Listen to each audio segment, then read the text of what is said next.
Shough has major tuxedo risk. Yes. Oh yeah. Yes. He's prancing around in a tuxedo as we speak. No doubt. A Shoughxedo, yeah. Shoughxedo. Yeah, the entire Saints offense is cloaked in a Shoughxedo right now. We're not sure if it's a nice 3-piece or if it was bought at the thrift store yet, but time will tell.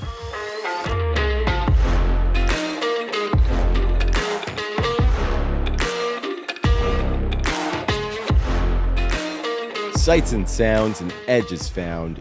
You will now get down with the Underground. Posted up on the OTC Fantasy YouTube channel and find all of our work at otcffb.com.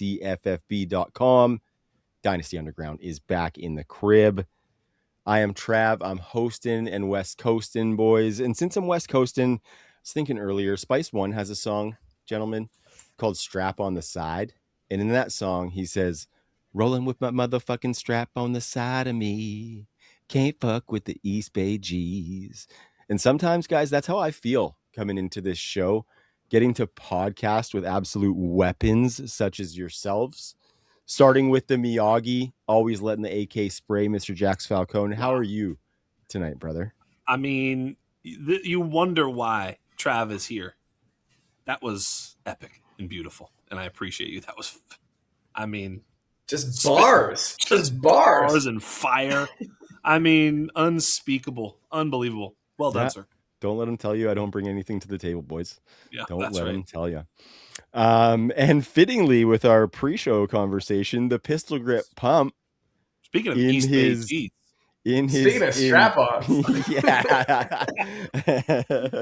In his now infamous pineapple shirt, One Yes. Joquavius Kuvatakis, how are you tonight, brother? You're looking extra chipper, if I do say so. You know, I mean, we talked about the shirt. I promised the people the shirt would be worn. Just this really nice Hawaiian shirt that means nothing at all unless it does. And, you know, I was told to wear it if I want a threesome, and I wanted to have one with you guys tonight. Oh, thanks, buddy. Yeah, that makes, I think, 2 out of the last 3 or 4 shows that I now have a weird boner. So thanks, Joe. Can I just say that maybe, just maybe, people are looking at you for other reasons, though? Can I just posit that, you know? Not just because it's a great shirt. Maybe. I don't know. I'm not. This is a question. I'm not. No accusation here. Love you, buddy. Wait, my good looks? Is that what you're talking about? Yeah. I'm just playing. I did that for new melon hat. You know I know. Yeah, I did that. It is a cool new melon hat. Melon, if you want to sponsor us. I'm not down with most sponsors. I actually hate almost all of them. But Melon, I will sell the shit out of your hats if you send me some more. All right. Not a speck of dust on it. Not a speck. No, it's looking good. Very good, boys. Fun little intro there. Fun pre-show conversation as well. And a fun show we have on the docket. Of course, we mentioned where everybody can find our work. Of course, subscribe to the YouTube channel. Weekly episodes of this show. You get episodes of Undrafted, Curdy's on the live streams, and we've got other things coming to that YouTube channel as well. So make sure you subscribe. But on this very show, boys, we're going to talk about talked about a couple different ways to frame it. We could talk about it like the little bit of misplaced ADPs in startups right now. We can talk a little bit about players who we think are going to see big value jumps come 2027 startup drafts. I think those things kind of coincide with each other. And we're going to do it all using the OTC ADP tool at otcffb.com. So make sure you go check it out. The ADP that we're looking at tonight, boys, is from April 1st until today. So I think that's interesting because we have the NFL draft in there, which means that there's been some time for some of these rookies to be drafted in these startup drafts. And so curious to see how that shakes out as well. But boys, I want to talk about the first few rounds, because if we're thinking about guys that can jump in value, I think the first few rounds, these guys don't have a lot of room to necessarily jump in value if we're thinking they're jumping 3 rounds in ADP or something like that. So as you guys look at the first couple rounds, Jax, I guess we'll start with you. Anything that jumps out to you as far as maybe strategies you'd be employing this year, maybe some players that jump out to you that you'd be targeting in those rounds? I think what's interesting to me is the discourse about early quarterback has changed a little bit. I can remember in the last couple of years, 2-3 years, that in Superflex leagues, you'd almost see a first round with 8 to 10 quarterbacks. And I'm seeing that that's A, not happening, and B, that the public sentiment thinks that's almost not that smart. They'll kind of poo-poo those ideas of, taking Joe Burrow over Bijan Robinson, which I'm not here to argue against it or for it. I've actually played a lot of late round quarterback in startups before, so I'm okay with that. I think you can usually find a lot of value. In this particular case, though, the way that the ADP is shaping out, quarterbacks are a different type of play here. What are your thoughts, Joe? Well, I think it's almost back to the way we played this game back in 2010, 2011, like, the rise of the late round quarterback, shout out JJ. Yeah. Right. Where, because of the way the macro view is this, because of the way defenses have adjusted, it is harder to predict bankable, outrageous scoring from the quarterbacks. And what that does is create a much larger middle class, one that the former 101 for many years, Patrick Mahomes, now lives in. Yep. Right? So this middle class is the guys that we've talked about in years past, right? Where it's just like, all right, who gets hot on touchdown rate? Who has the 4,500 plus yard season, right? Those guys can come from anywhere from QB 8 to QB 22, and they can kind of be interchangeable. And so what you're really doing is making probabilistic bets based on who is more likely to at least give you the floor that you want. And in the first round of a startup, you're not looking for floor. You're looking for a difference maker. And that's why I think we've seen so many of these QBs get pushed down. And the ones that are near the top, outside of Joe Burrow, who has a historically high, consistently high touchdown rate, the rest of them all have this rushing upside, which gives them, the floor ceiling combo that you want. Yeah. So I think that's generally what the shift has been, more a macro thing about how defenses have adjusted and the middle class of quarterbacks has grown. What I'm looking for in the first round is the mainstays, because we've got a few new entrants into the first round. Actually, one of the really cool tools on OTC is you can look at the current startup and you can look at year over year. You can toggle to year over year. And you can see the dudes that have jumped into the first round that weren't there necessarily before. One obvious one is Drake May, who Jackson and I has famously had as the QB, 5 going into last year, which was one of our best calls ever. And now he's going at the 105. Yeah. Right. So he's like the QB2. So I think that's another cool tool to look at. But in general, it's a macro thing, and the premium on rushing is more important than ever if you're going to be firing on a quarterback in that first round. The year over year tool is absolutely awesome, and of course, it does have Drake May as the number one year over year player from last year to this year. And of course, the biggest faller was my number one sell, which I said everywhere, which was Brian Thomas Jr. So just a little bit of a horn toot there for me. Let's see if I can unearth another one here today. I don't have as glaring a player as Brian Thomas Jr. was last year as a sell. I'll just say that.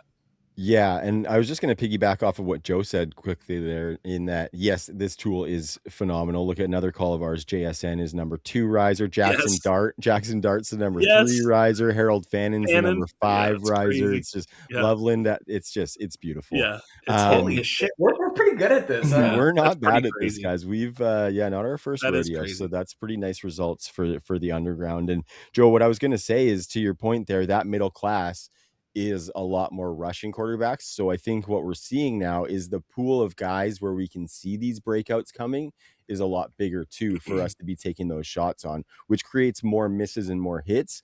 But I think it's not like your 1,200 yard quarterback rushers. We have a lot more of those 400 to 800 yard rushers, which, that floor is amazing for those guys. I will just add, though, and this is important to think about in the entire context, right?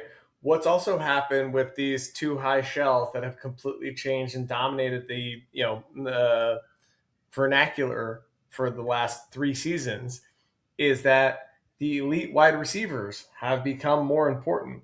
the elite running backs have become more important. And so we used to value quarterbacks, way above receivers and running backs just because it was a math problem. Well, Right. it's not so much. The math problem isn't relative to position as much anymore. It's access to top tier players at the position. It's access to the elite players in the game of fantasy football, which we're solving for. And that can come from any position, including tight end, which is like the most abundant from a straight number standpoint. But Brock Bowers sure does make a big ass difference if you got him in a tight end premium league. Right. Yeah. Yep. Well said, gentlemen. Well said. Yeah, looking at some players here. I mean, you look at like Jeremiah Love going at 206, going as he is already going at the running back 4, but going 5 picks after Ashton Genty. Jackson Dart at 211. Jax, we're taking him at 211 easy, right? Yeah, I mean that's the thing is like just like the Scott Fish Bowl, which is coming up here shortly. It's one of those things that actually signifies how different the masses can behave under the same conditions, because you'll have 12 team leagues with just random people across the fantasy community, and there will be so much different behavior from each league. Some leagues will just snap up the quarterbacks so quickly, others will fade them. It's really incredible. And I think the same thing can be true in your dynasty league. Of course, the scoring will change these things. Of course, if there's a point per carry, all these different things. Of course, I always say that, so often check your settings and your scoring before you do a draft, of course. But if we're just talking, uniform draft, you're still going to see tremendous difference from league economy to league economy. But in general, yeah, that's what I was so surprised at, is that the quarterback 7, who is Jackson Dart, is going at the 211. I think in a lot of instances, he's going much sooner than that in Superflex startups. So, look, I would love it this way. This would be fantastic for me, because I'd love to sort of, push quarterback down and still get a guy like a Jackson Dart, or someone with rushing upside, even a Bo Nix. I think Bo Nix, if I look, was at the 401. I'm not a huge Bo Nix fan, but 401, my goodness. I mean, I would be jumping up and down if I could get my quarterback 1 is a Bo Nix in the 4th round when I already have 3 stud players. You know what I mean? Yeah. Yeah. So just as a point of reference, I just toggled with the settings and I just changed our date from April 1st to May 1st. And Jackson Dart moved up 1 spot. Bo Nix moved from the whatever you said, 401 to the 311, right? So you saw a slight uptick, I think, in most of the QB values after the NFL draft, when probably drafters realized that this rookie class ain't all that. And yeah, we should probably be focused a little bit more on the bankable assets. Yeah. All right, boys. So early round strategy, we got a little bit there, some players picked out, but we're going to go to the 4th round and we're going to start our round by round look at some of these guys, boys. And so what I want us to do is we're going to look at the round and we're just going to be talking about some players that we think are good values in that round, maybe candidates for a big breakout. And we're going to do that right after this, gentlemen.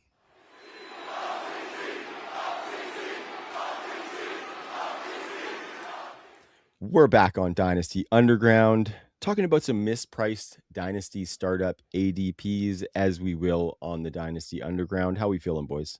Yeah, we're feeling good. Hey, before we get to the 4th round, though, I did have the take that is sort of bubbling over from last week that I wanted to mention at this particular point, because it's funny, because our boy Keegan was in a draft, tight end premium, and he went ahead and drafted Trey McBride, which is a great pick. He's going to be very productive. And of course, last week I mentioned that I think I want Colston Loveland as the tight end 2 in Dynasty.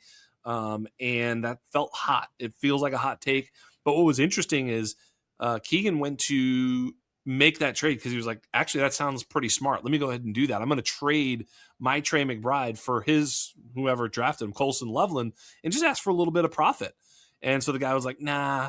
And then he was like, well, how about a little less profit? The guy was like, nah. And then he was like, how about straight up? And the guy was like, nah.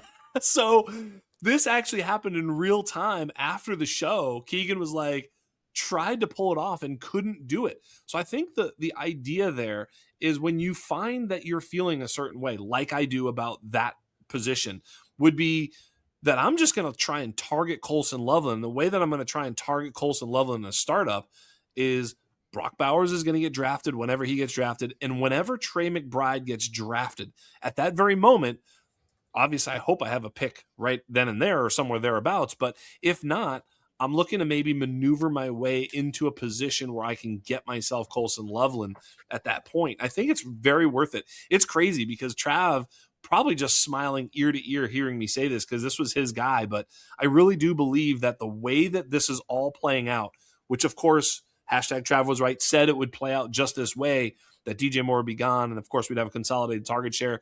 You're not the only one who said that, Trav, but certainly you were saying it and loud and clear for everybody to hear. I think it's real. And I do think that actually Colston Loveland is either the first or second option in Chicago.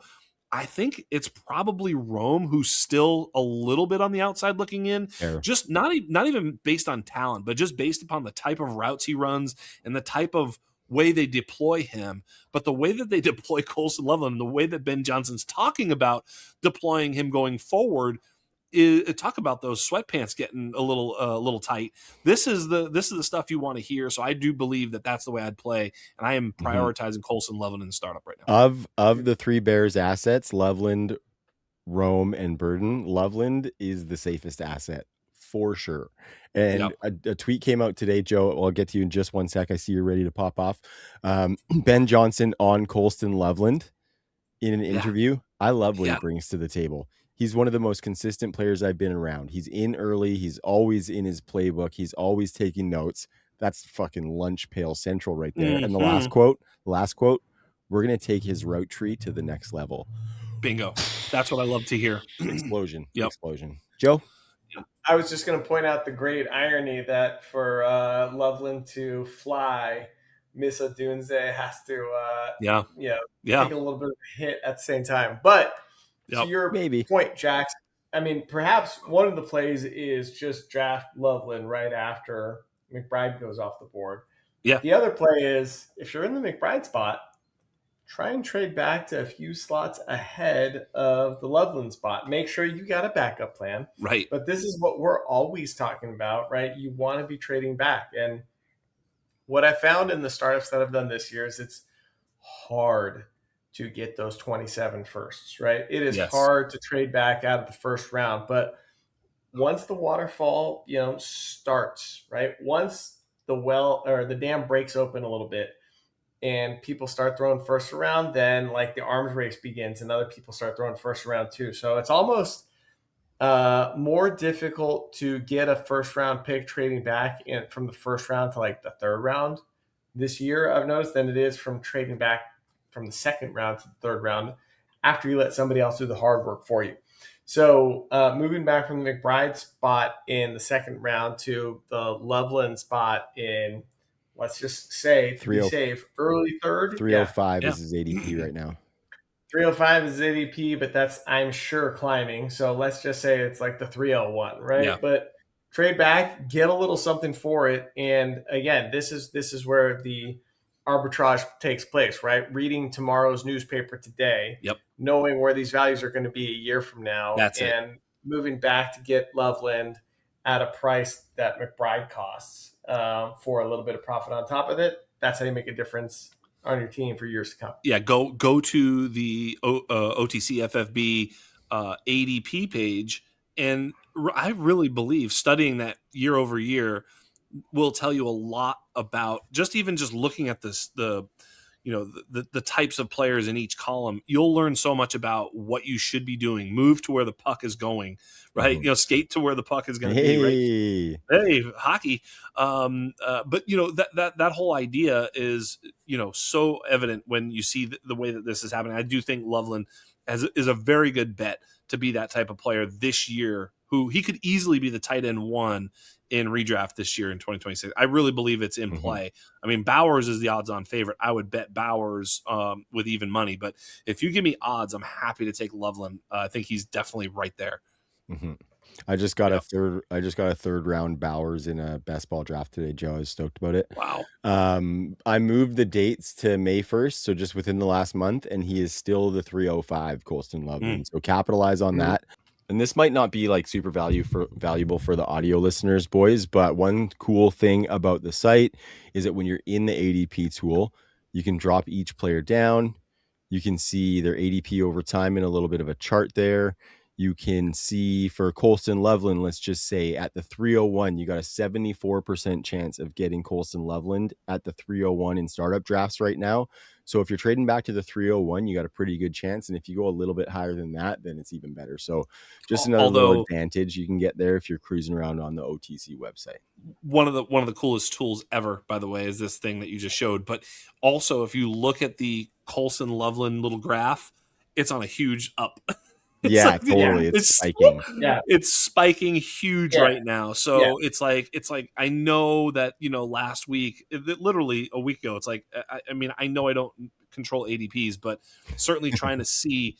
I believe I was seeing this ADP happening in the future. That's really what we're totally that ADP. Right. That ADP, if you look at that chart, and that's why they're so useful side by side, right? We've got the pick availability matrix, which is so cool because you can basically see, like, if you take them at the basically 109, you got 100% chance of getting them. It's like 99% chance if you're all anywhere through the 201, right? And it just drops progressively. But you compare that to the ADP over time, where you can see that his value is going parabolic, and now he's probably a late second round pick in that's as of June 4th, which is 5 days ago at the time of this recording. So that's kind of the value that this tool brings, is as you're getting ready for your drafts and you're looking at ADPs and values, you kind of know where the puck, we're showing you where the puck is going and telling you the probabilities. I can't think of a better tool when you're doing a startup. I'm actually really looking forward to can we set up a startup right now? Let's do another listener league, right? Let's do another listener league. Ooh, damn. We've got our underground league. I think we need another underground league. I think one a year is a reasonable pace. Let's just throw it out there. Let's come up with some code for people to drop in the YouTube comments How about this? Maybe become a member. Listen, I don't know if I necessarily have anything right now. Do we think of it at the end? Does it have to be something that comes up organically on the show, or do we say make sure you listen in next week because we're going to drop how you can get into this year's listener league? Pineapple emoji. What are you talking about? Pineapple emoji. Pineapple emoji is the right one. That's it. That is the right one. You can't beat it. That is pineapple. Is there a pineapple emoji? Yes. I'm pretty sure. If you can put a pineapple emoji together, then we know that you're part of the it would be great if it was a gorilla and a pineapple emoji. Yes. I'm just seeing if there's a pineapple emoji. There is, Of course, there's a pineapple emoji. Mm-hmm. How do you think people get together online? Yeah, and there's definitely a grill. Now, if you give us an upside down pineapple, then I'll be any shocked. way, shape, or form, then you can be the commissioner of this fucking league. I don't care. Yeah, you get the 101 at that point. Yeah, you're locked in, player. Yeah. Okay, so are we calling it now? First nine something like that. Yeah, pineapple emojis get into the listener league. Yeah, well, maybe 8. Should we let Keegan in this one? Oh, Keegan's got to get in this one too. Yeah. So 8. We got 8. We're going to have 8 listeners and pineapple emojis in the YouTube chat or on the episode drop on Twitter. Is that good? Whatever you're going to do, man. I'm not going to look at any of that shit. So it's up to you now. Okay. So on the YouTube or on the podcast comments or Reddit or Blue Sky. Or Truth Mobile. If you're on Blue Sky, just put the upside down one for sure. Yep. Yeah.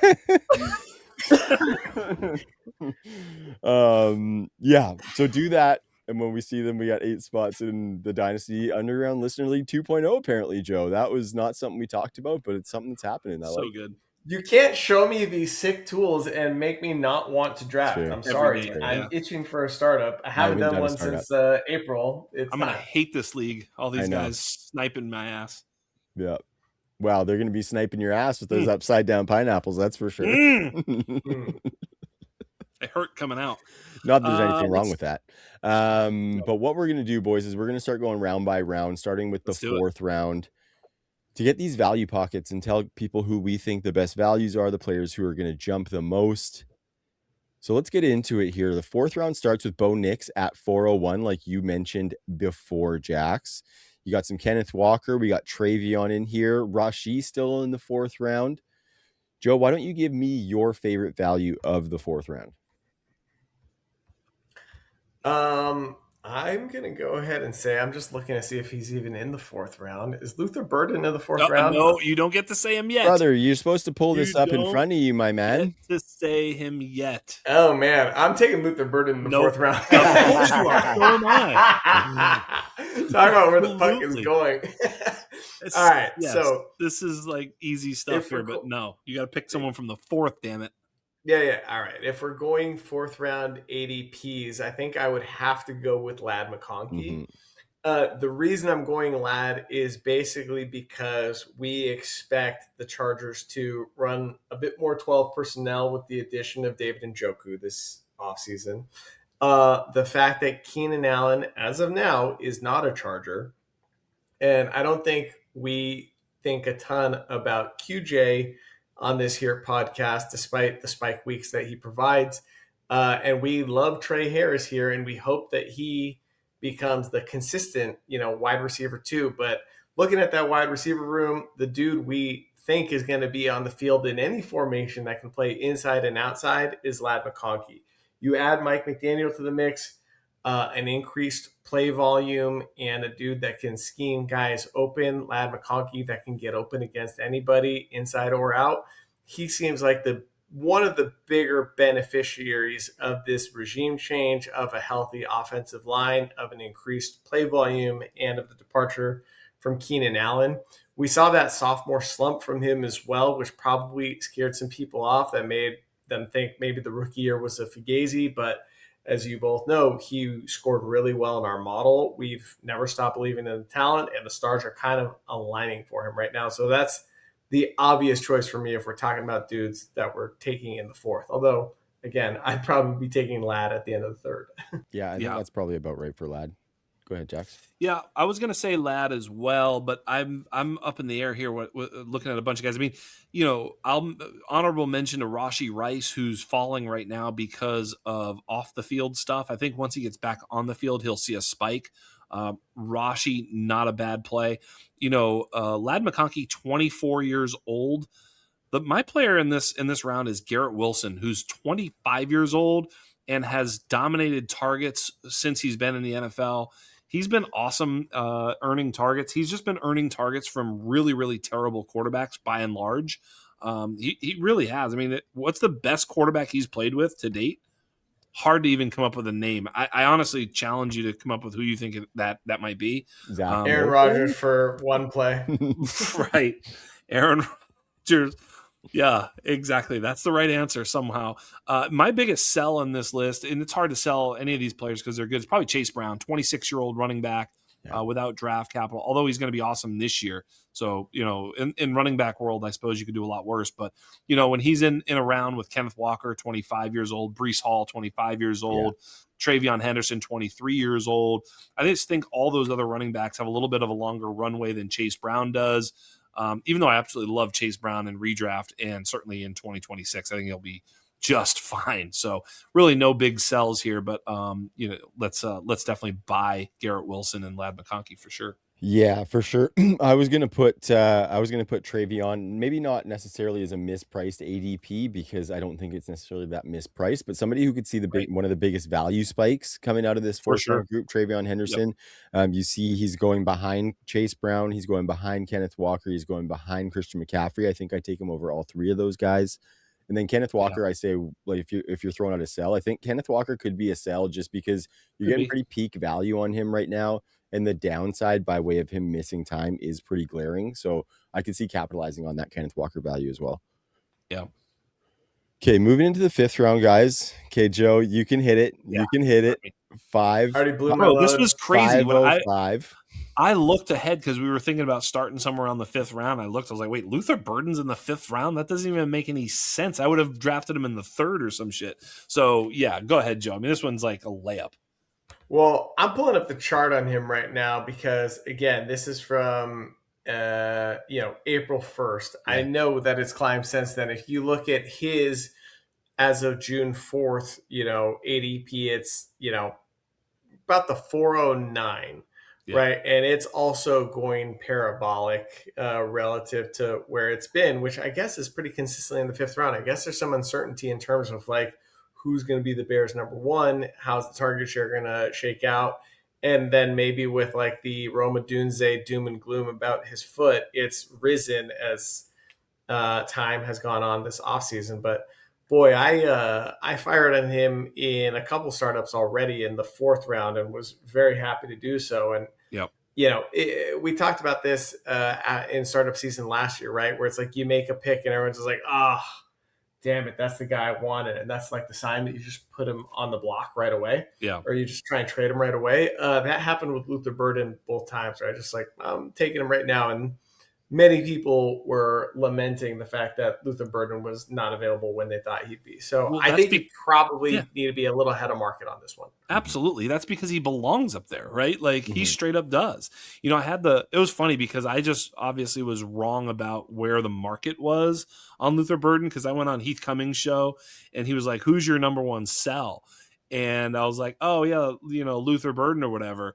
And he's like, that's my number 1 buy. And then I looked and we had him both at like wide receiver 12 or something. I was like, well, wait a minute. I thought, he's not wide receiver 12. This is like that price point puts him at like wide receiver 18, but yeah, I'm definitely ahead of market on that. I want to see him, at least, in that, Lad McConkey range ahead of that. I mean, yeah, definitely in that range. I mean, I don't know. I'm completely all right. So question, like Carnell Tate is the wide receiver 15 going 408 in startups this offseason. Who would you rather have, Carnell Tate or Luther Burden? I'd rather have Luther Burden.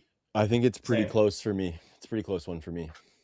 I think I have Burden ahead by a couple spots. I was going to say that, like, we talked about this, I think last episode or maybe the one before.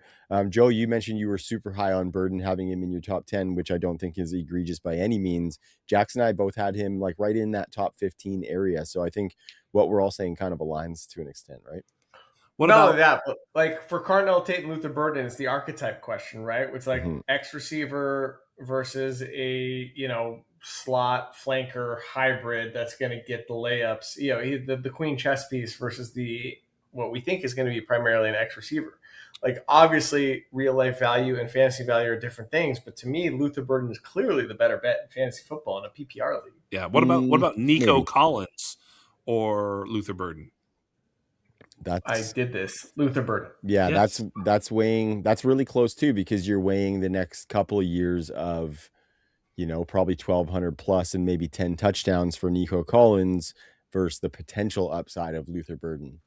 I would probably take Luther Burden pretty close to, if not ahead of Nico Collins in a redraft league. I've got him. You think so? I've got him. Interesting. Yeah, man. I mean, Nico's great, but I mean, I don't know, man. I think Luther Burden could have a big year. I really do. I think it's going to be really, really strong. What's funny is I just draft all the Bears. I'm ahead of their ADP.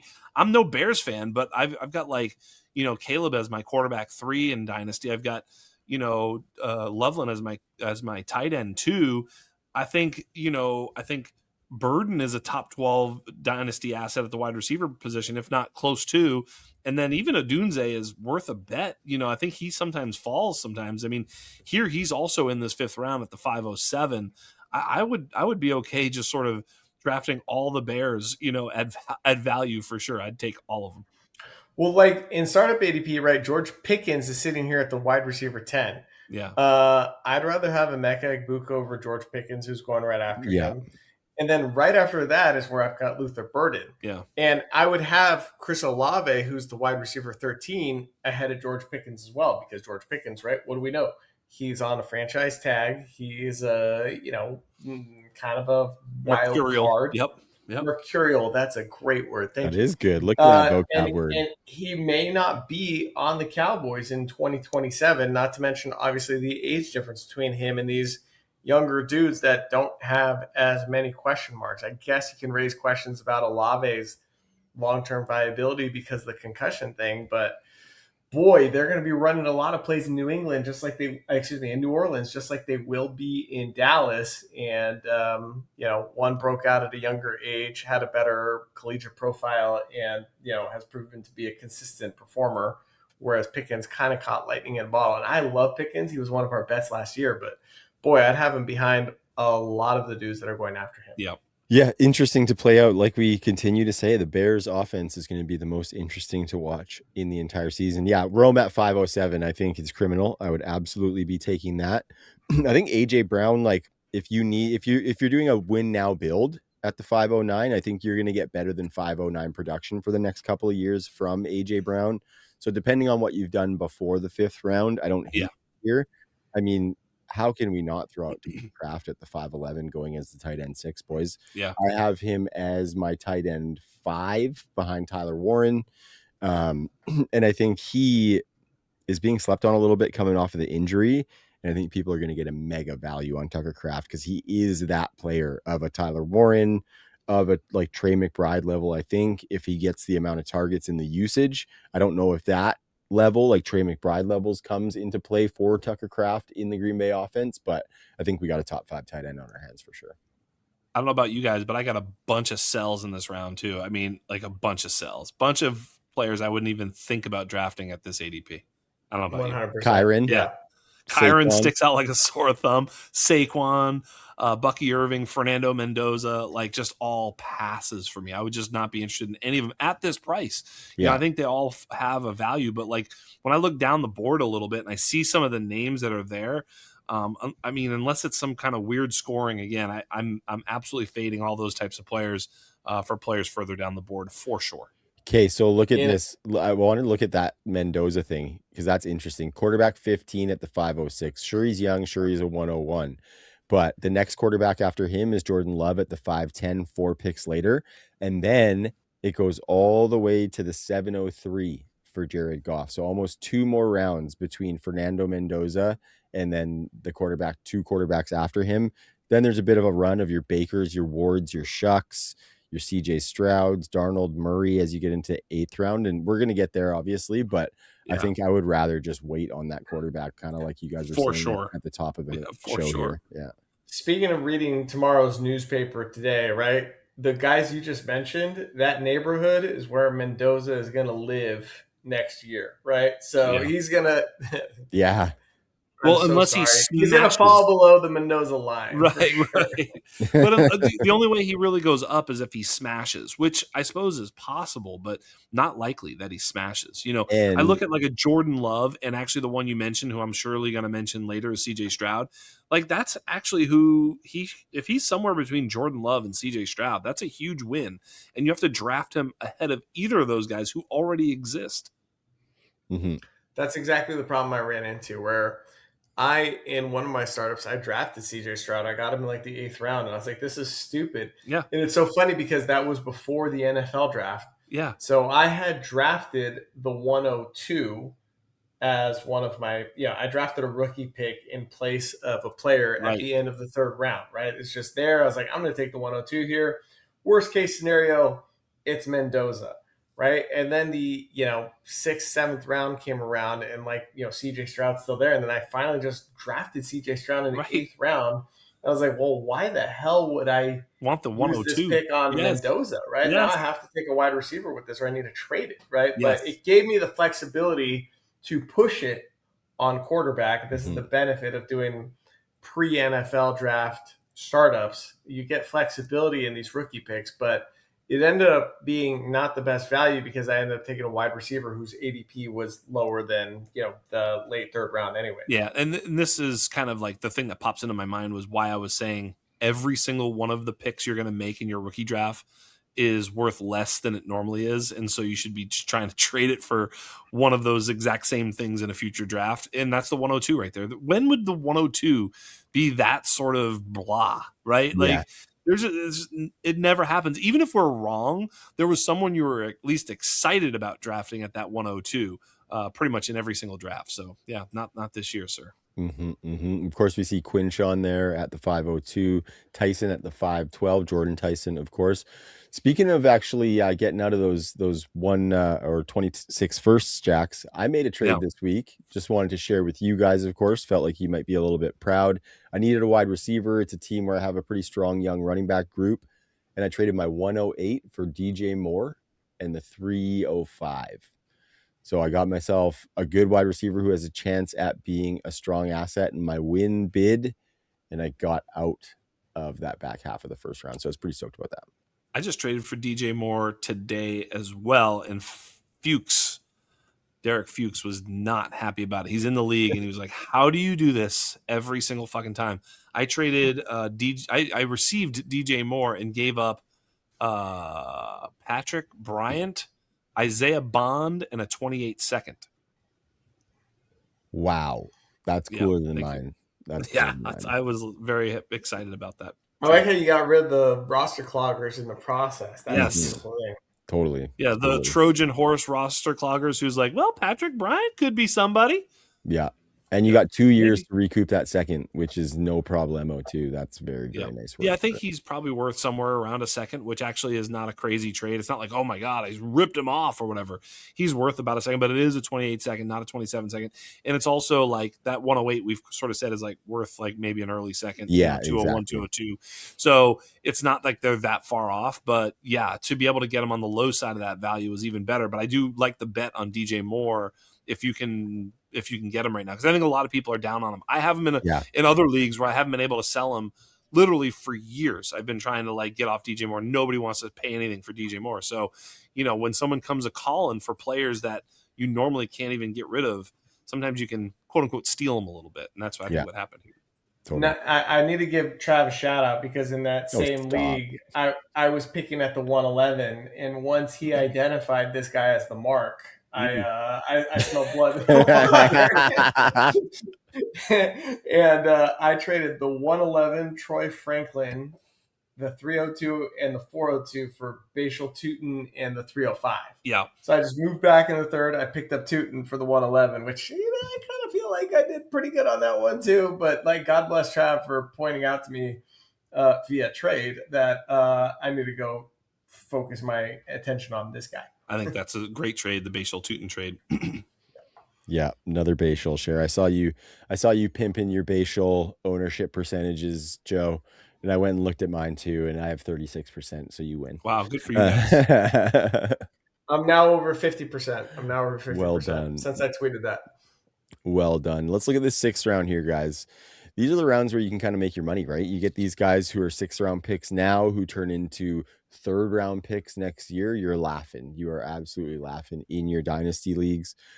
I'm seeing something interesting right off the hop. Makai Lemon going at 604 over DeVonta Smith, with Smith having the better short-term production profile. Makai Lemon obviously having a few years of age on his side. What do you think about that contrast with those guys going in the same round, Joe? Well, before I knew you were going to ask that question, I had already had Lemon teed up as the obvious guy that's going to rise out of this tier.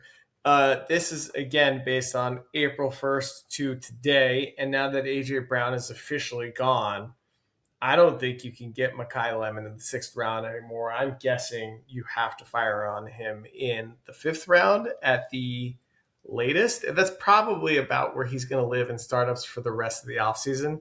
So, I'm sorry, you were comparing Makai Lemon to DeVonta Smith, who also benefited from A.J. Brown's departure. I think the edge has to go to the rookie and the age, and the fact that we've seen DeVonta Smith not beat out another alpha in his own offense for a number of years. And sure, they've got tons of faith in him, but I don't know, is Makai Lemon going to be that new dude that just soaks up targets and they make DeVonta Smith kind of play something of a similar role? I would take, if even money, I'm taking Lemon. This is you can look at this ADP chart, ADP over time. Makai Lemon peaked at the 408, 404, something like that, at some point early in April. So he was going in the mid 4th round. And then before the NFL draft, yeah. And then on April 28th, we see a sharp decline in his ADP. And I'm just trying to rack my brain. What happened on April 28th? If I could just, anybody can't put my finger on it. Yeah, can't even. He got a call from another team that didn't end up taking him. Right. Oh, right. Yeah, the draft. So people hate his landing spot, which is a historic lesson to not do that, to take advantage of that, because that's usually wrong. Now, of course, we could be wrong on him as a prospect or as a player. Sure, that's possible too. But if we just say, let's bet against the masses hating a landing spot, that's usually a good thing to do, is to just bet against the masses in that way. He fell as far as like the 612 at one point. So yeah, I mean, to go all the way from basically the mid 4th to the late 6th is fading way too far. I think this is the Emeka Egbuka spot for me. I'm targeting Makai Lemon in every single startup. I'm going to take him ahead of ADP, and I'm going to make it a priority ad in every single startup I do. And I think I'm going to get an Emeka Egbuka type of return where he's as you pointed out, 3rd round prospect next year, just like Egbuka is today. Yeah. And, what you basically just described is before the NFL draft, the evaluation had him as something of a mid 4th to mid 5th round pick. Then the draft happens, everybody hits the landing spot, sharp decline into the 6th and even late 6th. And now AJ Brown has been traded, and it's like that has not actually been priced in yet. Right. Yeah. So he should see a sharp increase in value. And is maybe there's just like, I don't know, anchoring bias tied to him, and the weird interviews and whatnot that people are also anchoring to. But this is a huge mistake, and one we're going to profit from greatly. We've been banging the drum all offseason. And we don't love the offense for wide receivers, Joe, right? I mean, there's still that, we talked about, I think the lack of targets for DeVonta Smith and AJ Brown over the last couple of seasons, which have just been too few to actually get them to where we would love, the heights that we would love to get them to. But again, their offensive coordinator was basically a trash bag last year. There's going to be some change there. They did make some changes. They got rid of AJ Brown. They drafted Eli Stowers and Makai Lemon. There's obviously a plan. This isn't haphazard. They're not like, wait, we have Makai Lemon now? What do we do? Like, there's some thought that's going into this. They do have an idea of what they want to do. And to some degree, somebody's got to get those targets. And I would bet it's the guy who earned targets at a ridiculous rate and is super dangerous after the catch. I mean, come on, guys. Makai Lemon, please. This is crazy. Yeah, I wrote up my thoughts on the AJ Brown trade impacts, both from the AJ Brown side and from the Eagles side, on the first installment of the TPS report, boys, on the site. So go check it out. I dropped that last week. Thank you so much for calling it the TPS report, just for my pleasure. So good. I've wanted to have some piece of content called the TPS report. Those are my initials, by the way, for anybody listening. And I'm also a big fan of the movie Office Space. So yeah, it felt good to get that out, and it's going to be my little reaction to things that happen in the NFL. Sometimes it'll be quicker write-ups. I have a hard time going quick though. So if you check this one out, there's a bunch of advanced data and stuff in there. I don't love toot my own horn, but I actually got my buddy Scott Barrett to give it a read for me, just because he takes a look sometimes. He told me it was elite. So hopefully you enjoy it as well. He would probably just toot my own horn because he has to, because he's my buddy, but that's okay. But it was fun to write, and I'm writing another piece right now. So just keep an eye on the site for that stuff, and go to that article if you want my full thoughts on the impact of the AJ Brown trade, including DeVonta Smith and Makai Lemon thoughts. But yeah, in this round, boys, I'm seeing like not a ton. By the way, what's the is the middle name Benjamin? Is it Philadelphia? Pale. Yeah, it's Pale. Pale. Yeah, there you go. Travis Pale Steel. That's me, boys. That's me. That's my government name. I knew I had remembered it at one point. Benjamin was what was on my mind. Yeah. Any sells in this round before you move on? I mean, It's an interesting one. I don't It see a is ton, actually. not a ton. I think Javonte Williams, I think the wheels could fall off that one at any point. Not maybe because of injury, but also potentially down the road of the Cowboys trying out other people in that role. If there's any Without looking, inefficiency. any idea how old Javonte is? Don't He's look. only like 25, isn't 25? He's just turned 26. Yeah. he? Yeah. Yeah. Got a lot of tread on those tires. Josh Jacobs. The other one I'll say in the 6th round is Brian Thomas, right? Like, so obviously as Jax alluded to, it was a huge fave for him last offseason. I didn't see it. I believed in the talent. I was wrong. That being said, I think the hate may have gone too far, and his true value probably lies somewhere in between. Agree. He should probably be somewhere in that late 4th, early 5th, and is a pretty good value.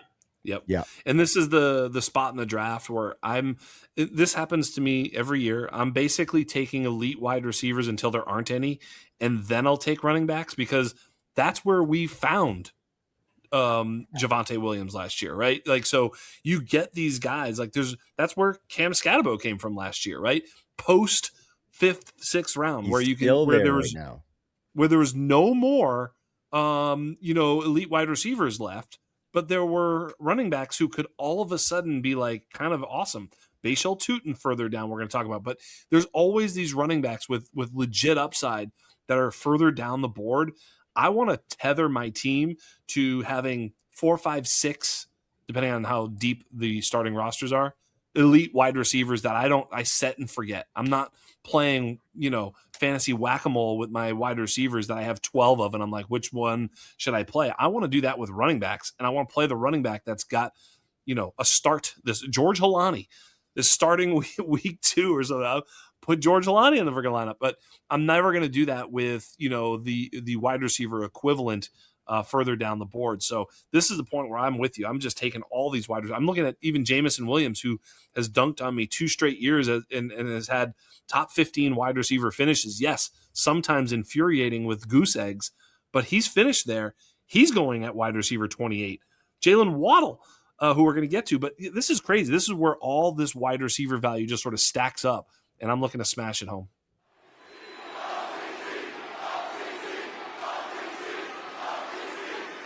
And we're back on Dynasty Underground, going through round by round in startup ADP via OTCFFB.com to find you the best values, the most mispriced ADPs, and the players who could see the biggest jumps after this coming season. So we're going to get into the 7th round now, guys. We've gone through the first 6. We're going to go through 10 rounds on this show, and then we'll cut it off. Check out that ADP tool and let us know what you find out of any of those rounds that are after the 10th round, maybe. So looking at the 7th, Jax, you mentioned previously Jaylen Waddle is one of those wide receivers you'd be firing on at wide receiver 29. I think he's an absolute steal there. Joe, do you see anything popping out for you in the 7th round that's staring at you? Joe, I'm just going to say real quick before you go that actually, if you look at Jaylen Waddle here at wide receiver 29, that's about where the line of demarcation is for young stud wide receivers. Now, again, you can define that however you wish, but I'm just basically saying, look, guys that are, 27 or less and like still pretty productive, and I think that's where the line ends.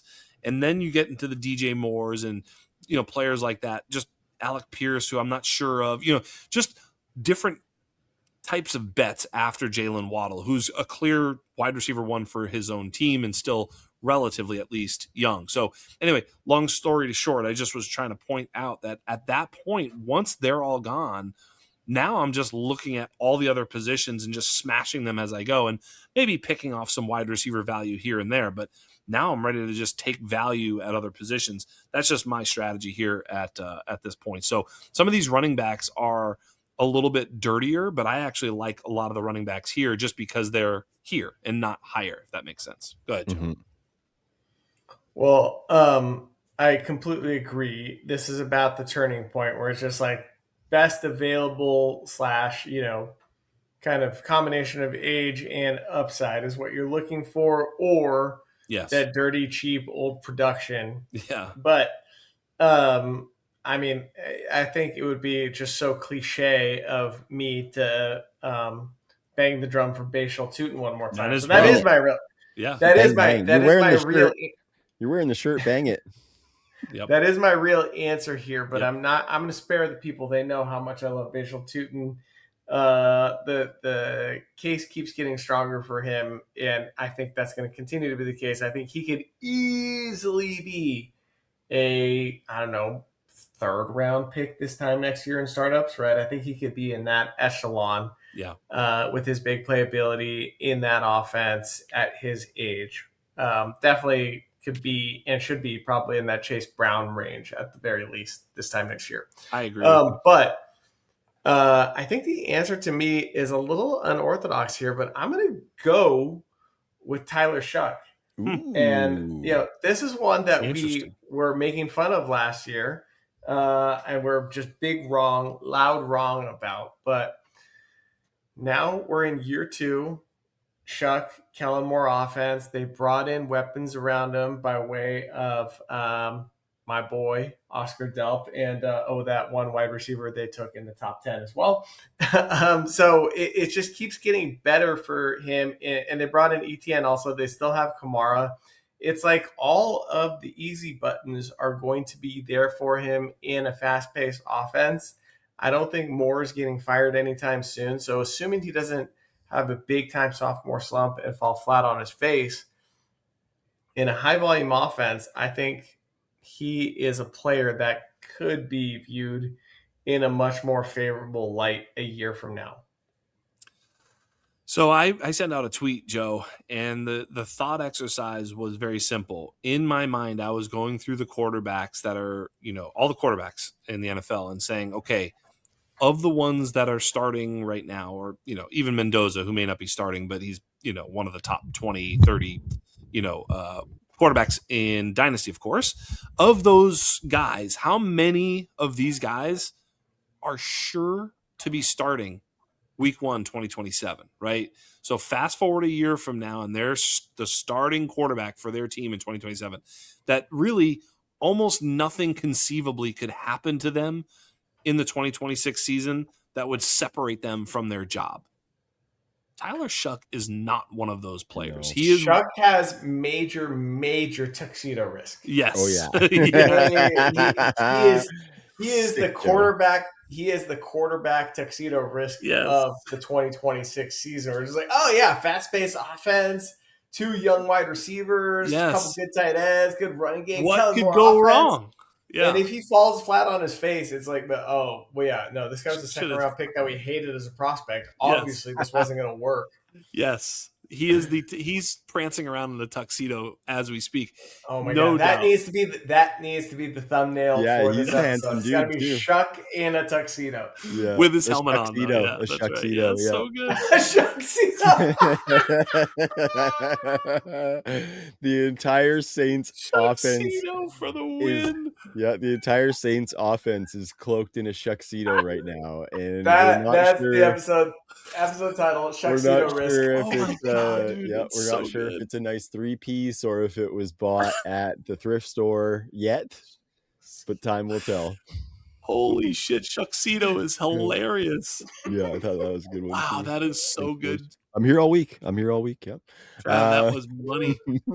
I have an alarming amount of Shough in best ball too, but he's going a lot later than that's a nice play in best ball this year, especially with the stack oppos too. I like that, Joe. I like that. Absolutely. I was gonna throw. You guys know I'm a little bit bullish on Cam Ward. I was gonna throw. That's kind of the theme of the round. As we can see, there's 4 quarterbacks in this round. Cam Ward, man. I think I'm doing a bit of a study on what the realistic expectations can be of these pylon quarterbacks. And I'll tell you, it's definitely not a top 5 perennial quarterback. We know that already, but these guys can still be strong quarterback 2 producers. And I think at this place in a draft, if we look at Cam Ward and we think he can be one of those guys who can throw for 4,000 and reach near 30 touchdowns, I think he's one of those guys who probably has less things that could happen to him in 26 to ruin his starting job in 27 than does a Shough. So I would be going Cam Ward there just for some of that maybe stability that I think he has. And then I think 26 will bring him with a solid season, albeit he is going to be a pylon. So that upside is limited, but I think he could be a solid one. This is the middle of that middle class Yeah. that I'm talking about, right? It's really like QB8 to QB24. It's like, could the QB24, I don't even know who that is, could they rise to QB8? Yeah, Matthew that'd be good. Stafford, Yes, Kyler Murray at 23, yes, Darnold at yes, 22, Stroud at exactly. 21, 801 as we look in the 8th round. I will say I prefer Darnold and Stroud over Ward and Shough, not because I think that their ceiling is higher, but their floor seems way more secure Fair. in 2026. And, I think it comes down to that thing where, I hate to make a pick and then the next year it's just worthless. The Caleb Johnson, not to, call out your boy there, Joe. We all, but you get my point. You make that pick and you're like, it's just dead. I mean, we've all done it. It's not a Joe thing. It's, it just happens. And you're just trying your damnedest to avoid it. And so just sort of peeking at what the trap door looks like and trying to see if there's any, hey, is this floor all, looking down there. Cause we're so hopeful with every pick. Shough, yeah, he's got Olave, he's got this, Kellen Moore. This is going to be great. And yeah, that's there. That ceiling exists. I see that. I agree with what you're saying there. I just also think it's healthy to be like, if it doesn't go well and they're losing and he's kind of like, if he is the Shoughxedo risk, like they're going to be like, it's Kenny Pickett, it's Zach Wilson, it's all these guys. Kenny Pickett, dude, was being traded for a first-round pick. I know because I traded him away for a first-round pick after his rookie year. It's what it is, and I think Shough isn't even bringing that high, a price right now. But like there is still that optimism, So I would just be careful, is all. Buyer beware. Yeah, and I think with that, like as we get further down in these rounds, you can have more tolerance for that type of Shoughxedo risk, right? So here in the 8th round is where you're starting to take on a little bit more of that risk. And so if you have some of that belief, like Joe's saying he has, I can see you taking some more of those shots. By the way, before we go, any sells? Because I've got a couple I'd like to mention. There's a couple. I would be selling Kyler Murray for sure if somebody wants to. No, I meant in the 7th. Oh, the 7th, right? We're back in the 7th. That's right. Just quickly. Is there a sell there? The guys I'm not crazy about, obviously Kenyon Sadiq. I think we've talked about this ad nauseum. I think Jadarian Price, as interesting as he is as a first round running back, I don't feel great about that. And he was just barely a first round running back on a team that has been known to bench first round running backs for more productive undrafted guys behind him. Yeah, there's a bunch of guys. I mean, Kenyon Sadiq, RJ Harvey is a bit of a sell for me, as you guys know, especially at RB25. No, thank you. Jadarian Price, at least I can see the temporary upside, for a year or two. He has what RJ Harvey had last year going in, it's like, hey, he's going to be good. So, at least he's priced in that general vicinity of where, Harvey's at now. But I'm with you because we may get to it in a minute. And of course I will, but when you look at Kenyon Sadiq, there is a tight end going much later than the tight end 9 at the 709 that I'd much rather have. So I think we'll get there in a moment. So please. Let's get into this 8th round here because right at the top, I think the guy that you were talking about is the 802 Oronde Gadsden. Even further down, buddy. Further down. Okay, well, we're gonna get there then, buddy. Let's just roll our jets on that. That's exciting. Yes, sir. I think Oronde Gadsden as the tight end 10 in the 8th round is incredible. We all have him in our top 7 comfortably, and him going at tight end 10, I would be smashing him at the 8th round. I think I was mentioning to you guys off air, I have an article similar to this flavor that maybe goes a little bit more rounds. It's going to talk about some of my favorite players to target in those rounds. Spoiler alert, Oronde Gadsden is my 8th round selection. So super excited to write that one up. Joe, what are you seeing? I don't think you're getting Gadsden in the 8th round. I think that if you want Gadsden, you have to take him in the 7th. I mean, I'm actually noticing it. Obviously, this is not apples to apples. And if you actually look at his ADP over time, it's been dropping. And that's probably because of the addition of David Njoku. So I don't know. Maybe you can get Gadsden in the 8th round because people are freaked out about Njoku. They are. That couldn't be more wrong. Right. I mean, it couldn't be more wrong. And not only that, I mean, we literally just saw another dope young player just put Njoku in the passenger seat and Yes. Harold Fannin, right? Yep. So why can Gadsden do the same thing, even in 2 tight end sets? Like, great, yeah, Njoku, great blocker. Have him do that while Gadsden's running down the seam, having 160-yard games as rookie tight ends, right? You tell me who else is doing that at that age, right? So, he's given us all the buy signals. If you're not a believer yet and you're scared of latter day Njoku, I'm sorry. And please don't pass up on him if he falls to you in the 8th. So aside from with that, real quick, not to mention that Gadsden has a doper play caller than did Harold Fannin last year. So yeah, much like you said, if you are thinking that Oronde Gadsden takes a hit, you are in joking. Yeah, and not only that, but his play caller also just emphasizes mismatches, right? And so where is he going to get that mismatch, right? If McConkey, who we talked about, he can play inside and outside, but when he's outside, it's like not the best, right? He's not like a dominant outside receiver. He's adequate outside receiver and awesome in the slot. I think that mismatch is going to more often than not exist with a dude like Gadsden. So, I've been acquiring as much as I can. I've drafted him in startups much higher than this, and would continue to do so because I think I've got him at 6, probably 6 or 7. I can't recall. Yeah. Outside of that, in this 8th round, I don't know, man. These are a bunch of maybes. I think. Agreed. There's Christian Watson. Yeah, has my attention, but I mean Wilson and Watson, but they're like the same bet, right? They're the same bet, and if you were to ask me objectively, I'd say they're bad bets. Like what we saw last season, we can't unsee. But out of this group, I don't know. I think I've got the answer. The answer in this group is Casey Concepcion.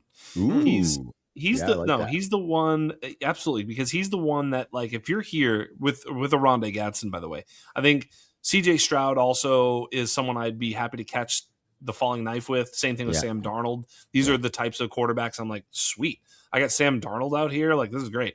But I would be willing to take Casey Concepcion even a round or 2 earlier than this.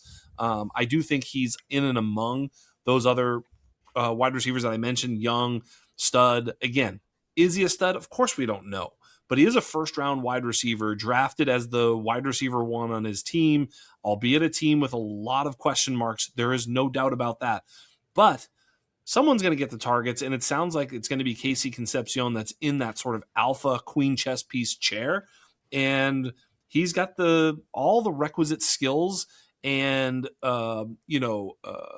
model sort of traits that we like to see, size, speed, everything that else is also checking boxes. I think Casey Concepcion at this particular point is an absolute steal. I'd be taking him well ahead of this.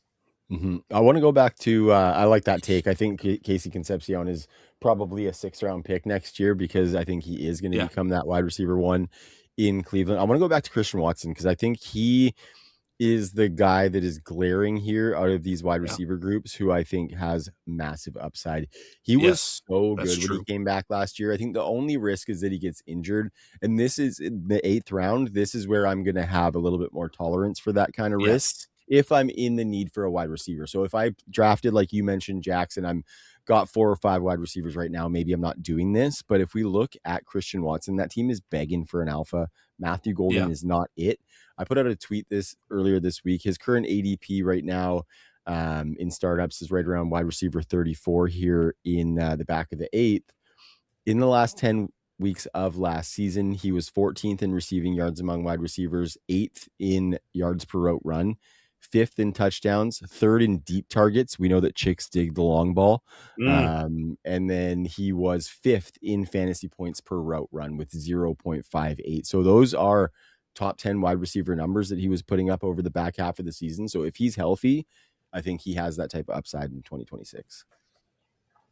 I love it. I tend to agree. He seems like the lock to kind of be the every down wide receiver or the highest plays wide receiver on Green Bay, assuming health, which is a big assumption with him. And that's the tantalizing upside and the terrifying downside with him, which is why he's here and not significantly higher. He probably, just based on the upside, you could make a case for him in the 20s. Yeah. And right now, I just went to Sleepers ADP just to see where they have him. Sometimes theirs will lag or whatever. He's at wide receiver 36, so very close to here. I was wondering if sometimes you'll be able to get Christian Watson a bit later than wide receiver 34 is what I guess I'm getting at. And he may be one of those players that like falls in your lap. I'd love for Christian Watson to fall in my lap, in a startup draft where it's just like, dude, 10-01. I just, you know what I mean? Like where it's just stupid, right? So there's some spots like that, and he's the type of player I'd love for that to happen to me. There was a startup that I called or texted you guys to help me with, where I was debating some stuff at the end of the 7th, beginning of the 8th, where I was wide receiver needy. And anyways, long story short, I think you guys talked me out of Michael Wilson and Christian Watson there. And I traded out of my 8th round pick. I moved up a little bit in the 7th, and then I had a couple of 9ths. And they both, this is in April, of course, but they both fell to me in the 9th round. And so I just double tapped them. I was like, one of them is probably going to work out and is going to be an adequate starter, and the other one's probably going to be a disappointment. And I'm not sure which one, but yeah. To my point, to your point, but I don't think he's fallen much further than 9th. And given the recent steam and the new contract, I think it's much more likely that you'll get Wilson in the 9th than you will Watson at this point. Yeah. I think there's a little bit of tuxedo risk with Michael Wilson, but I'm not going to get too deep into that right now. No, you're right, though. That's true. When we get into that 10-01, Jax, you only got about a 15% chance at getting Christian Watson there. So yeah, probably late 8th is where you got to go for him. You could try and stretch it to the 9th, but be okay with not getting him in that situation. Very nice, boys, on that 8th round. Let's take a look at the 9th here. Your boy Omar Cooper slots in as the 904, Jax. Wandale, the 906. I think that's a little bit scary for me. What are you guys seeing in the 9th round? You want me to go ahead? Go ahead. Well, it's Dalton Kincaid, right? I mean, this was the tight end. I mean, look, I'm not a huge Dalton Kincaid fan, but he was super efficient per route run.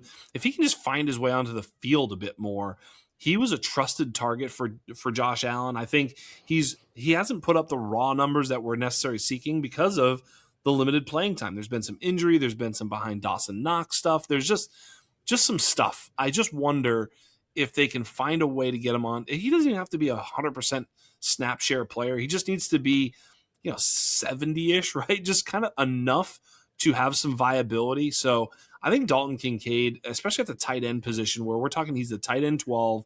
He's almost at the 10-01, 911 ADP. We're talking outside the top 100 picks, right? This is just, I don't know. To me, this is like easy money. You just really want to not overthink it and get yourself a player at Dalton Kincaid, especially, I don't know, man. Give me Dalton Kincaid at this price. That's all I'm saying. Yep. For me, there's one clear answer here, and that's Malik Willis. Yep. And it's just an asymmetrical upside bet. What did we talk about off the top, right? Who are the quarterbacks that are going early? It's the dudes that have the rushing floor combined with, passing efficiency that gets them into that upper echelon.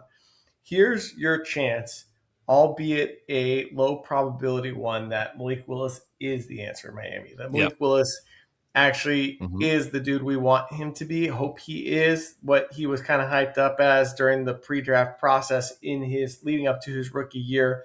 And then the disappointment that followed, the journeyman that figures it out in the middle of his career on his 3rd contract, right? This is the screaming upside play, especially in Superflex League, obviously. So I'm willing to take the shot on Malik Willis. I've gotten him in, I think, both of the startups that I did, where I grabbed the CJ Stroud in the 8th round. And I'm like, okay, cool. I'm good with CJ Stroud as my QB2, and that's my safety net backup plan. But I'm going to go for upside with Malik Willis the next round, because if he hits, he's a top 10 quarterback. He's probably like a top 7 quarterback with the rushing upside. So that's the bet I'm willing to make, and I love adding him as the QB3 with QB1 upside. And he will never be valued as a top 10 quarterback ever. He could produce that way for 3 seasons and he probably wouldn't be a top 10 dynasty quarterback in Malik Willis.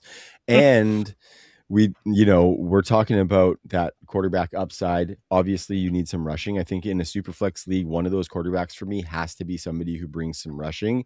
And so as you were talking, you got to it, Joe, talking about Stroud, but I was talking about Ward.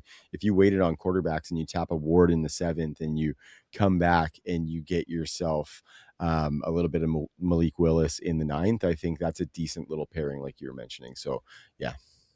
Well, I've got Malik Willis in a couple of leagues, and everywhere I've got him, I'm just thinking like he could be, production wise, it's the Anthony Richardson thing where it's like, look, if he plays, I'm pretty sure he's going to be a top 15 quarterback in fantasy. Joe, the biggest problem, and I mean, I know I'm beating a dead horse here, but the biggest problem with Malik Willis is the rest of this offense that just seems like, I'm like, who's he? What is it? Dulcich and like Malik Washington are his weapon. Like this Chris is crazy. Bell. Yeah. Right. I mean, Chris Bell's not even ready yet. I mean, he's an ACL repair coming back. Like, so, I really do love the player and the potential upside. Like, honestly, if he was on like any other team with a starting opportunity, like the whole Arizona thing is the one that kills me because I mean, he would just absolutely shred in Arizona. But unfortunately he's not there. So, the what we can reasonably expect in Miami is not good. And then on the flip side, Miami's going to be like, well, we're just tanking anyway. Like, so they don't really even have a commitment to winning. So even if Malik Willis is winning or not winning or whatever, like they could be so flippant with him and just be like, oh yeah, we're just going to sit him. And like, there's just so many like outcomes where it's not even his fault. And he could be, not playing. On top of that, there's the ones that could be his fault. That are the reasons he's not playing. So there's a ton of outs that are not good. The one where he just stays on the field and plays all season, I just don't know exactly where that upside lies. Well, the upside, I mean, you're getting him at QB 26 prices, and he could be a QB 10 by production, right? That's where the upside lies, and it could be just based entirely on rushing. Right. Is that a longevity play? No. It's a gamble. Yeah. In the 9th round is where I'm willing to gamble because if you hit big. Yep. And so that's like that's the whole thesis. Well, you think of it this way, Joe. Last year we were drafting Stafford and DeVonta in this range, right? Yeah. And the bet wasn't that Stafford was going to retain this job for 5 years. It was a 1 or 2 year bet. We knew that. Mm-hmm. But we felt like it was going to be such a great season that it was worth it. Now, for different reasons, Malik Willis is a similar bet. Yeah. Right? Funny how contrasting those are. It is. But what did you need from Stafford? You needed the 7% touchdown rate. Guess what? He hit it. Yep, totally. He hit it. And we cashed. You need 50 rushing yards a game from Malik Willis, and he could hit that. Yeah. Exactly. And he probably will do that because they're going to run the ball a lot. Running for his Give me 175 yards, 2 touchdowns, and 50 rushing yards a game. I'm going to be a very, very happy Malik Willis owner until week 8 when he gets hurt and or gets benched. Yeah, you're going to be and I'll take those wins. I'm not above that. I'll take those wins. Yeah. You'd be a happy little swinger. Hey, Joe? Yep. Yeah, absolutely. And, the great thing is also if he does perform well but fails because of his surrounding cast, he's probably he seems like the kind of guy that's going to have a job for a long time and end up being a backup somewhere else. It's not like he's going to be a roster clogger. It's going to be a guy you want on your team anyways, right? It could very well have a bit of a ping pong, bounce around and then finally land somewhere else opportunity type of thing. Yeah, absolutely, for sure. Little Jacoby Brissett career arc or something like that. Yep. Another guy who's looking at me who gets a lot of steam. I'm still not 100% sure if I'm sold on Parker Washington. But if people think that he's going to be the wide receiver 1 in Jacksonville at the 9-12, I think that's definitely some value there. Yeah. And hey, shout out to my guy, Chuba Hubbard. Canadian, absolute afterthought for fantasy gamers. Absolute afterthought. But maybe not for Dynasty, but I think this coming season, he could have a decent year. Jonathan Brooks is no sure thing. Rico Dowdle is no longer in the picture. Chuba Hubbard has been the workhorse for this team before. So just had to give a shout out to my fellow Canadian and a guy who I once got the chance to interview. boys. That was I think we all know what Chuba Hubbard is and what the downfall, Yeah. what the Oh, pitfalls totally. are. I actually really want to have the Parker Washington conversation with you guys. I don't think we've had this conversation. Not yet. And I don't know how to feel. I've always liked the talent. I've always liked the player. It seems like everything they've said this offseason is talking about getting him on the field more, giving him a more diverse route tree, having him play more outside. And that's exactly what we want. A dude that was a slot that now starts playing outside a little bit. It's like check, check, check. But obviously, Jakobi Meyers, target earner. Brian Thomas, freak athlete that was, he's the prince that was promised. And then talk about prince that was promised in Travis Hunter, also on that team. You mean he who shall not be named? Opposite Harry Potter character, sir. Yeah, and then they draft 2 tight ends, signaling they're going to try and play more 12 and possibly even the 13 personnel thing as a guy from the McVay tree running the offense here. So there are just so many question marks, which I think is suppressing all of their value. But I'm genuinely perplexed with Parker Washington. I don't have zero exposure. Yeah, I have some. I feel like I should have more, but I want to just have the conversation with you guys. You guys remember Travis Fulgham? Yeah. Big stretch he had with the Eagles. I'm not saying that I think that wasn't a big stretch. That was a 2-week stretch. That was it was like 4 weeks. 4 weeks. So Parker Washington's was longer than that. But what I'm saying is Parker Washington has a better chance at that. But that fizzle out outcome is in his range of outcomes. You know what I mean? Sure. And so that's what scares me a little bit. Kind of like piggybacking on what you said, Joe. It feels a little bit scary. At 9-12, okay, it's fine, and we can kind of take shots there if we need a wide receiver. But it feels a little bit scary to be anchoring to the fact that he's going to be what we saw for that small sample last year. I don't disagree with that, but I will just note I picked up on Parker Washington in his rookie year when he made a couple plays. I was like, dude, this guy's pretty damn good. Yes. And then he kind of got buried, and then he reemerges last year and becomes the focal point of the passing game. Literally after we thought it had officially become Jakobi Meyers, like Parker Washington sort of took over, especially down the stretch. So while we're talking, I'm just going to try and find his OTC score. So you guys keep going. I'm going to pull up Parker Washington's OTC score. By the way, while you're doing that, any idea how old Parker Washington is? I'm going to say he's 25. Yeah, he's 24. Oh, damn. He's younger than Ricky Pearsall. Just saying. Pretty damn good. That's pretty damn good. I mean, so I think there's something to this Parker Washington thing. I think he is pretty good, Joe, to your point. But I don't know how much that means because he's playing with Brian Thomas Jr. He's playing with Jakobi Meyers. He's playing with Travis Hunter, or is he? I'm not sure, but at least those two guys, I think he's going to be on the field, and I think he's going to be good. But there's a lot of I thinks and I'm not sure's there, and that's really my biggest issue. If it was somehow just carved out for him a little bit better, I'd be all in. But of course, his price would be higher. But I think at this price, it's worth it because you're drafting him right around Ricky Pearsall. I'd much rather have Parker Washington than Ricky Pearsall. Definitely. Me personally, for sure. Oh, yeah. So at that particular point, I'm fine with it. I think there are some other pretty interesting bets around Parker Washington, like a Jaden Higgins and things like that. But I think he's in the right zone. Yeah. I think if you've built your team in a way where you can afford this swing, it's worth it, Yeah. And I think go ahead, Joe. I was going to say his OTC score was a 58.69. So not good. Not good. Not the kind of guy we bet on. I mean, obviously, when you've shown something in the league that supersedes this a little bit, but we do take it with a grain of salt. I'm kind of inclined to.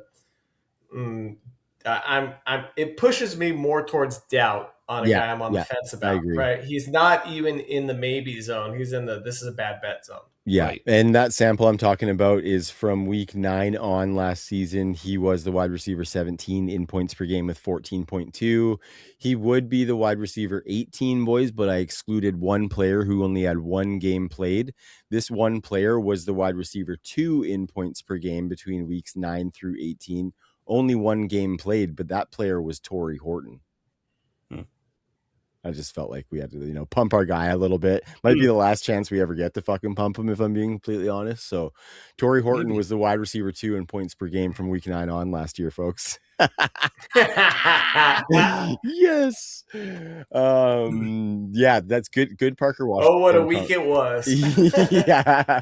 Good Parker Washington conversation. And I think one that there's going to be a lot of fantasy gamers on the edge of their seats about to see that one play out for sure. It's funny. You're looking at the page where Parker Washington is on this page, and it's like the best players. There's a whole page, and these are the best players in and around him at the OTC score. It's like, hold on. Let me find some. Khalil Shakir. Hold on. It's hard to find good ones. Khalil Shakir. Of course, Terry McLaurin. Romeo Dubs. Well, when you say around, when Terry McLaurin was in the 60s, was he not? 59. Oh, wow. Okay, that's the best comp for sure. That's the highest. The best ceiling comp. Like Boutte and DK Metcalf. That's the type of players you're looking at there. So, but that's of, those comps, the DK Metcalf, Terry McLaurin, that's, there's 30 players in this like group, and there's a few that have panned out, amongst the rest is, Gary Jennings Jr.'s and Jalen Hyatt's and Gabe Davis's and Kyle Phillips and Traquan Smith's and Equanimous St. Brown's and Terrace Marshall's and all the rest of them. And, there's just a lot of the guys in this area don't pan out. I will say Parker Washington, though, at this particular point, I think has done more, especially on a per route basis, than almost anybody in his range. So it could, obviously, Terry McLaurin, notwithstanding, but yeah, I mean, he's done a lot to show his way. And I think once they sort of break through into the NFL, you kind of have to look at the score a little bit different. I think it's a good way to pick sleepers and guys that we think might turn around. But I think excluding guys who have shown that they're still good in the league, like I'm no longer worried about Terry McLaurin, right? Sometimes, the whole idea of that model is it's not necessarily a linear model, meaning that it's not trying to just say, hey, these are the best players, because really draft capital does that. It's really trying to solve for a different equation, and it will get some things wrong. But on the whole, it's obviously an extremely good tool. But yeah, I'm with you. Sometimes you can see something where it's like, he was also great in the model. Then you're like, oh, maybe we should pay attention to this. But yeah, I just think he was kind of an average prospect to be sure. Yes. And, to a certain extent, though, it is also like, what are they going to do in their first 3 years, right? Correct. And Parker Washington is entering year 4. Yeah, so didn't do much. Exactly right. Yeah. We're kind of outside. We're now past that point with him. And he has shown enough to at least give hope that he's, going to be something. So I don't know. I guess I'm not walking away any more or less sure about what to do with them. And just, I'm going to have some shares for fear of missing out. I can't wait for the sell in round 10, though. That's what I'm looking forward to. Okay, let's get to it. Yeah, I mean, 10:01 is Ricky Pearsall. He is definitely staring at us there. I see it. It's 10:08, isn't it, Jax? Why don't you give it away? 10:09. Oh, rip it. Let the people know who it is. It's Brenton Strange, player. Brenton Strange, yeah. I'm only having fun. While Joe was off in Vegas trying to get some Strange, Jack is sitting here trying to figure out how he could shit on Brenton Strange at the 10:09. Well, Joe was in Vegas on the wrong side of the ratio in a threesome. Right. Yeah, you're back in your happy place, though, Joe. We've got you. This is the threesome you need. 10:09, we selling Brenton Strange, Jax? Yeah, come on. We're not even thinking about zero shares, zero cares. Do I even have? I think I have one. I have one Brenton Strange, and it's obviously a league Joe's not in. because I would have sold him already. The bottom line is you don't love Strange. I mean, anymore. I don't know how to spell it even. It's spelled wrong here. Here's the thing. There's probably two guys that I really like in this round, but I will say there's actually more than that. There's two guys toward the bottom here in Denzel Boston and Jaden Higgins, who we talked about are very similar prospects. Yeah. And if you're going to be able to get these guys in the 11th round, because they're 10-10, 10-12 here, boy, I really love that value for an opportunity at a wide receiver that could absolutely be something down the line. It's not exactly where I'm taking, wide receivers, but as the ADP is falling, it could be a way to go. This is where I'm taking and you'll see your guy right there, Blake Corum at the 1101. By the way, also because we're not going past round 10, I got to say, when we were talking about Chuba Hubbard, I was like, oh, well, where's Jonathan Brooks? I had to scroll down. He's in the 12th round, behind Ja'Cory Krosky-Merritt. Jonathan Brooks. Not in my leagues, buddy. Not in my leagues. Not in my leagues either. There's 0% chance Jonathan Brooks is getting to the 12th round in any league I'm in. It's just not happening. I would take. So when we were talking about, when was RJ Harvey? He was in the 7th round or some shit? In the back of the 7th, yeah. I have Jonathan Brooks over RJ Harvey straight up. Just straight up. I would rather have Jonathan Brooks than RJ Harvey today going forward, just period. More upside. Now, the downside, yes, sure. I would say the downside on Brooks is greater than the downside on Harvey, but we're not playing for downside. We're playing for upside, especially at the running back position. I mean, what are we doing? I'm just going to take a backup guy who kind of gets in there sometimes. I just don't see him beating out Dobbins and Coleman in a way where he's the undisputed 70% of everything running back on the Denver Broncos. Yeah. And he's old, but I can see that as a possibility for Jonathan Brooks. It's definitely in the cards. And the way that the front office and coaching staff is talking, it may be more likely than not. So the lesson, again, just as a takeaway for the listener, if you're sitting there in the 8th round looking at RJ Harvey, you trade back to the late 10th, early 11th, and maybe pick up another 12th round pick, and you go grab yourself some Jonathan Brooks and another, aging wide receiver or something that you can land there. Boston or Jaden Higgins along with him. Yeah, exactly. If you get a 10-11 turn for the 8th, for an 8th round pick and a 14th round pick, you do that and you take Brooks and Boston or Higgins and you're coming out ahead. Yes. So this is kind of how you play the startups and exploit the very, very flawed ADPs. Yep, absolutely. Yeah, I can't even imagine why he would be that far down the board. It doesn't even make any sense to me. It's crazy. So, what you're doing there is you're doing a little bit of succession planning for your dynasty roster when you're taking a guy like Denzel Boston and Jonathan Brooks, because Jonathan Brooks is only 22 years old. Right. And if we're looking at his probability at the 1101, it's 86% that you will get him there, and I would be fine with taking him at the top of the 11th round because the upside is just fat, especially for a running back in this zone like you've been talking about, Jax. Yes, I think that's absolutely money in the 12th round. So I think that's a good wrap, boys. We got through the 10th round, gave a couple of extra guys that we liked in these rounds here. I think that was a fun show. Got to showcase the ADP tool as well. Joe, any big takeaways as we look at this ADP and ride out? Well, I think my takeaway, and it's not so much a takeaway for me, but just something I want to point out to the listener, our website has so many cool tools. I'm actually still discovering some of the tools, but the year over year startup ADP values kind of tells you what historically has happened. And when you click on that tab, you can kind of see where, you can typecast players in terms of okay, who was being valued like this last year and where are they now?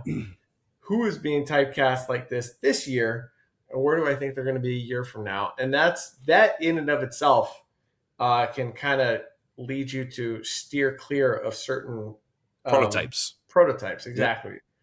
And that's all. That in and of itself is super valuable. But I mean, when you can look at these charts and understand the direction the ADP is going and understand the probabilities of landing a player at a certain spot, I don't know of a better tool out there. It's seriously, I can't wait to do the startup. Now, of course, we're going to be playing with a bunch of people that we just told about the tools, Yeah. So it's gonna throw it all out of whack. But Yeah.